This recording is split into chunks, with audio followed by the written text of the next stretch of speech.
All right, this isn't a rebuild or tear down video. It's just a video to give you a couple pointers on if you're trying to hunt down a stuck valve situation and you're about to go into the control area of your transmission. These are just a couple tips to help make it a little bit easier for you, because there are some things to watch out for. So first off, just a kind of an overview.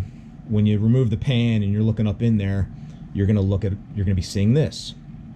It'll be probably splattered with pink. Well, hopefully splattered with pink transmission fluid, not black transmission fluid, but that's a whole nother thing. So what you got here, you have your accumulator at the forward end. A lot of people mistakenly refer to that as the valve body. This is the accumulator. Inside here are 4 bores.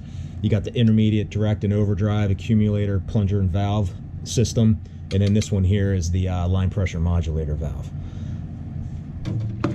Over here on the side, this is the solenoid pack. Got a whole other video on that if you're interested. Not really going to get on that here. And then here, this is the valve body. Now the valve body is actually 2 pieces. It's the main upper piece and then the smaller lower piece. And they call them upper and lower based on how they're installed inside the truck, which would be, don't forget, it would be hanging upside down like that. So this would be the upper part, this would be the lower part. Now this is where your shift valves live.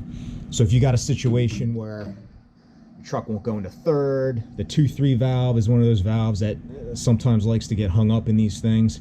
And that's kind of what I'm going to show you here. So just a couple things to make your life easier if you're going to take this valve body out. The first thing is if you got to take all these valves out, but if you leave these two right here, these 2 bolts hold the valve body sections together.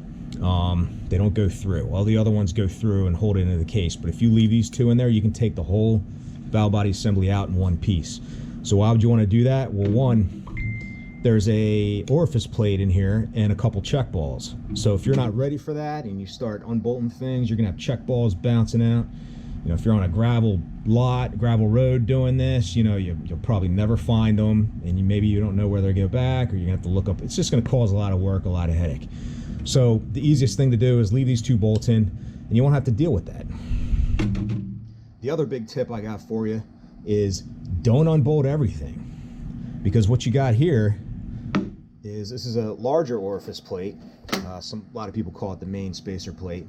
But if you take all these bolts out and this comes out, there's going to be even more check balls coming out. And there's even a steel ball and a spring over here. So if you're not ready for that, these things are going to be all over the place. You're not going to know where they went. You're going to have to go back and look at where they go, and you're going to have to clean out all the check ball reliefs where they belong and goop them up so they're held in place. And you're going to always be worried about, oh, did that one fall out? So just to avoid all that, another good rule of thumb is, when the transmission is installed in the truck upside down, never remove more than 1 of these at a time. You have 4 things here holding that plate in. If you just remove 1, you'll never have that problem. That plate will never come out and you'll never lose those balls.